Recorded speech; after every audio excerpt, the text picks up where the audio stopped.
Advocate Mohammad Jalaluddin, Kishoreganj 2। মাননীয় speaker, আপনাকে ধন্যবাদ। মাননীয় স্পিকার, আমার জরুরি গুরুত্বপূর্ণ বিষয়টি হলো যে আমাদের যাতায়াত ব্যবস্থার ঢাকা থেকে কিশোরগঞ্জ, ঢাকা থেকে পাকুন্দিয়া, কটিয়াদি যাতায়াত ব্যবস্থার সেই রাজেন্দ্রপুর থেকে আমাদের পাকুন্দিয়া, কটিয়াদি এবং কিশোরগঞ্জ এই এলাকাটি অত্যন্ত গুরুত্বপূর্ণ।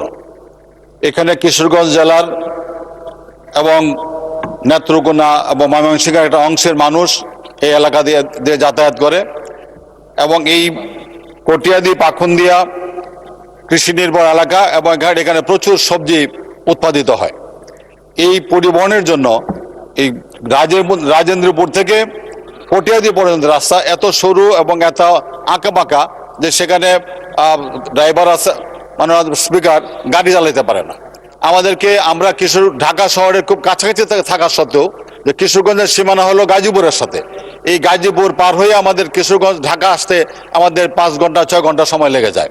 আমার সেই এলাকার মানুষের জন্য যে যারা এখানে ঢাকায় চাকরি করে, যারা ঢাকায় ব্যবসা করে, রাস্তাটা যদি প্রশস্ত করা হয়, 4 লেন করে দেওয়া হয়, তাহলে এই কিশোরগঞ্জ থেকে আমাদের চাকরিজীবীরা তারা সহজেই ঢাকায় চাকরি করে তারা আবার দিনে দিনে বাসায় ফিরতে পারবে, ব্যবসা করে ফিরতে পারবে, বিভিন্ন পণ্য তারা পরিবহন করে ব্যবসার কাজ করে তার দ্রুত তাদের নিজ বাড়িতে যেতে পারবে। আমার সেই রাস্তাটিকে অতি দ্রুত 4 লেন বিশিষ্ট করার জন্য এবং প্রশস্ত করার জন্য আমি মাননীয় সড়ক মন্ত্রীর দৃষ্টি আকর্ষণ করছি। ধন্যবাদ মাননীয় স্পিকার।